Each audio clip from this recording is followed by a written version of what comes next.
Você sabe, depois da vinheta tem informação de Inter aqui no canal Som da Repórter. Roger gostou do que viu, revelou uma informação importante. Evolução, punição. Vamos falar também sobre um jogador que recebeu proposta e falou sobre isso na zona mista do estádio Beira-Rio. Você confere todos os detalhes depois que deixar o seu like nesse vídeo, se inscrever no canal e ativar as notificações. Bora falar de Inter. Muito boa tarde a todos. O Internacional venceu por 1-0 a partida contra o Ceará, jogo duro aqui no estádio Beira-Rio. Eu estou aqui na cabine da Rádio Bandeirantes, dentro do Beira-Rio. Vou dar um take aí para vocês, mas voltando aqui à cabine, porque a gente tem coisas importantes para falar dessa vitória que coloca o Inter aí, por enquanto, na 12ª colocação do Campeonato Brasileiro. Primeiro, pessoal, quero falar sobre o time e o que o Roger disse sobre essa partida e sobre essa vitória.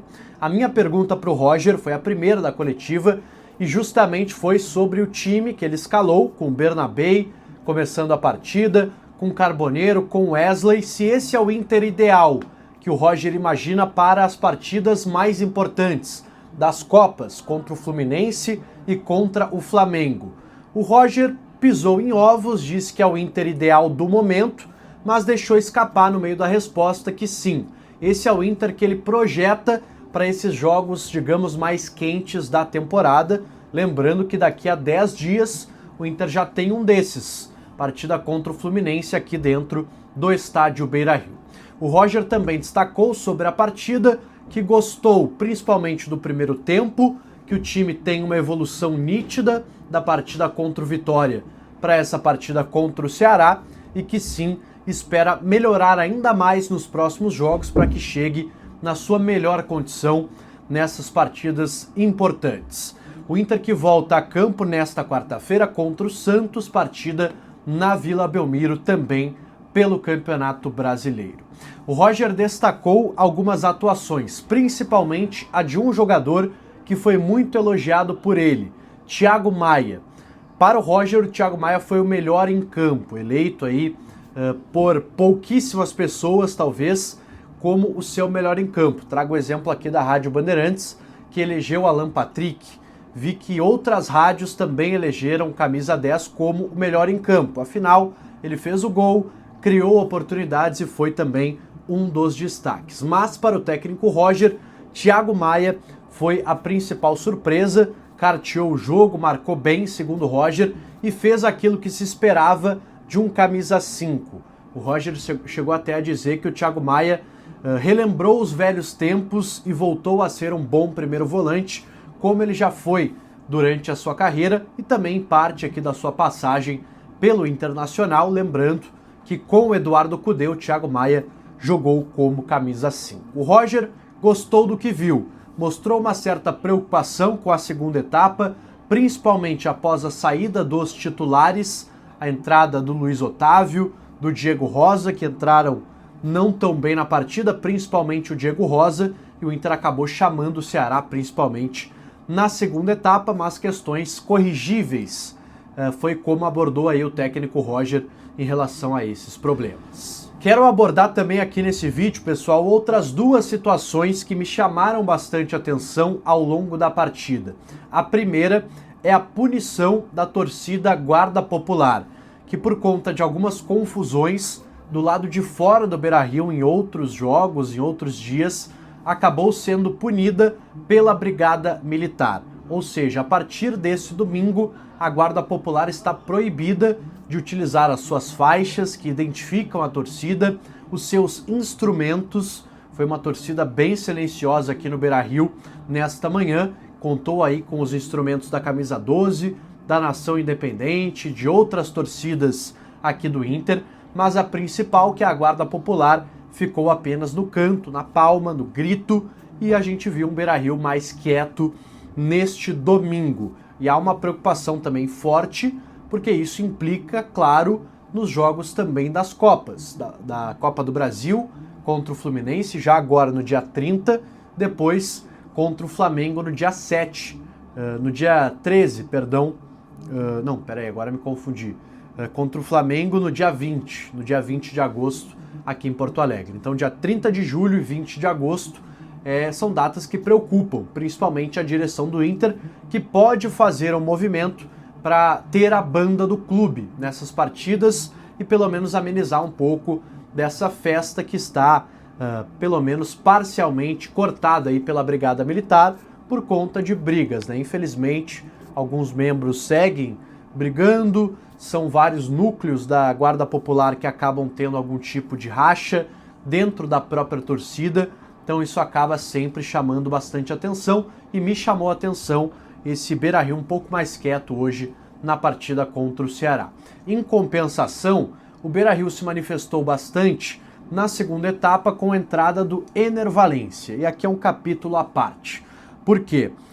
O Ener Valencia ele entra na partida e ele tem 3 contra-ataques que ele perde a bola, ele não consegue armar o contra-ataque e acaba perdendo para a defesa do Ceará.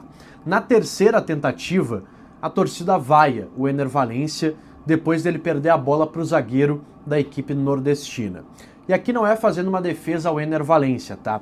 Até acho que as jogadas não eram fáceis, era o Ener Valencia sozinho correndo contra 2, 3 jogadores do Ceará. Então, primeiro, se ele ganhasse aquela jogada, seria muito mais um mérito dele do que um demérito dos adversários. Eu não vi o Valencia assim tão mal. Claro que ele errou os lances, mas eram lances difíceis, lances que não se imaginava que ele pudesse ganhar. Tá muito longe de ser o Valencia que a gente já viu?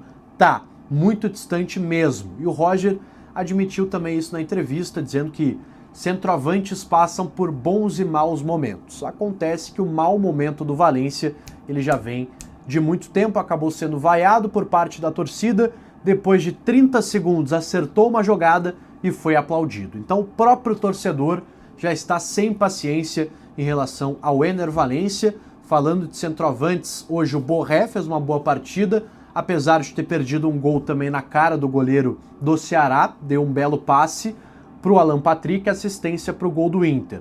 O Ricardo Matias tem uma lesão, desconforto muscular na coxa esquerda, não deve jogar inclusive contra o Santos. Tanto é que o garoto Raikkonen foi hoje chamado para o banco de reservas. O Luca, não sei o paradeiro, o Inter não informou nada de lesão, então acredito que seja escolha técnica do Roger Machado. O Inter tem esse problema em relação aos seus centroavantes, menos mal que o Borré hoje deu uma resposta minimamente melhor do que vinha dando nas últimas partidas. Quero falar também, pessoal, sobre a zona mista. Tivemos poucas manifestações na zona mista aqui do Beira-Rio, somente 3 jogadores falaram: Brian Aguirre, Vitor Gabriel e também o Wesley, atacante.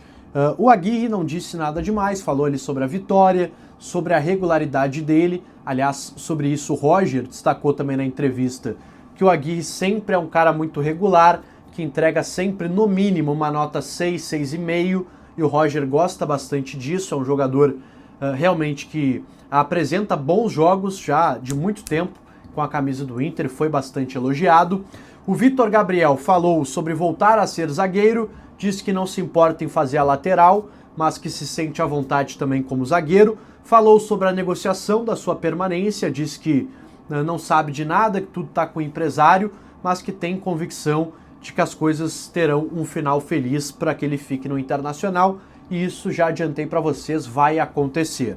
E a resposta que mais me chamou a atenção na zona mista foi do Wesley, falando sobre negociações. O Wesley confirma que, de fato, tem sondagens para deixar o Internacional. Trouxe aqui ontem no canal a proposta do time norte-americano para ter o Wesley, 8 milhões de euros. O Inter não aceitou, 8 milhões de dólares, perdão. O Inter não aceitou, pede o dobro, 8 milhões de dólares apenas para si.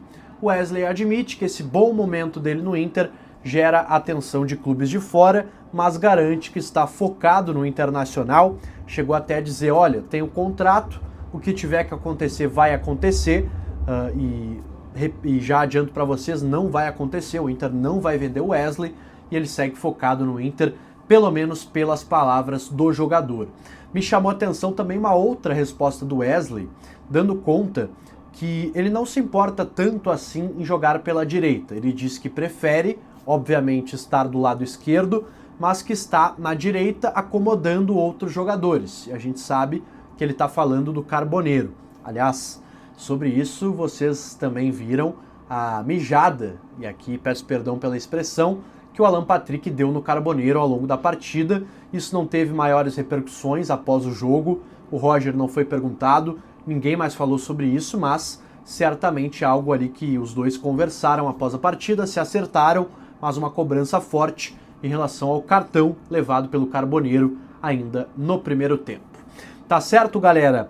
O Inter volta a treinar amanhã, atividade aberta no CT Parque Gigante. Estaremos lá no CT acompanhando toda essa movimentação e o Inter volta na quarta-feira a atuar contra o Santos, 9h30 da noite, na Vila Belmiro, em São Paulo.